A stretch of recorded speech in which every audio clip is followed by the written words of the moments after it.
উপজেলা পরিষদ নির্বাচন আচরণ বিধিমালা 2016-এর 17 বিধি লঙ্ঘনের অপরাধে, অর্থাৎ প্রার্থীর ছবি সম্বলিত টি শার্ট পরার অপরাধে, এই বিষয়ক প্রচারণা করার অপরাধে এই প্রার্থীকে 20,000 টাকা নির্বাচন আচরণ বিধিমালা 2016 অনুযায়ী 20,000 টাকা জরিমানা করা হয়েছে।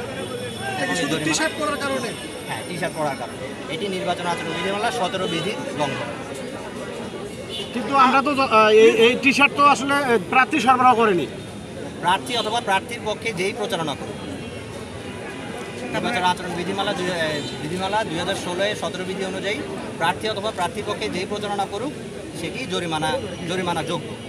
টি শার্ট বা এই ধরনের দিয়ে ব্যবহার করা যাবে না, এই ধরনের প্রচারণার ক্ষেত্রে এই ধরনের ব্যবহার করা যাবে না।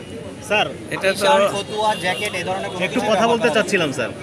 সেটা হলো যে প্রার্থীরও তো অভিযোগ আছে, বিভিন্ন স্তরে তার ব্যানার, পোস্টার এগুলো ছিঁড়ে ফেলা হচ্ছে। এই ব্যাপারে আমি জিজ্ঞাসা করছি। মানে এটা তো আসলে ইমোশনাল হয়ে সব করেছে, এটা প্রার্থী সরবরাহ করেনি স্যার। এখানে তো একটু তারুণ্যের সমাবেশ চলছে। এটা জাস্ট মানে প্রার্থী করে নাই, বিষয়টা এরকম।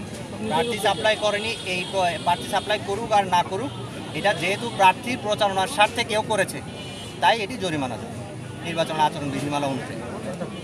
আপনার নাম আমার নাম রাকিব হাসান চৌধুরী, সহকারী কমিশনার ভূমি, বগুড়া সদর। রাকিব হাসান চৌধুরী।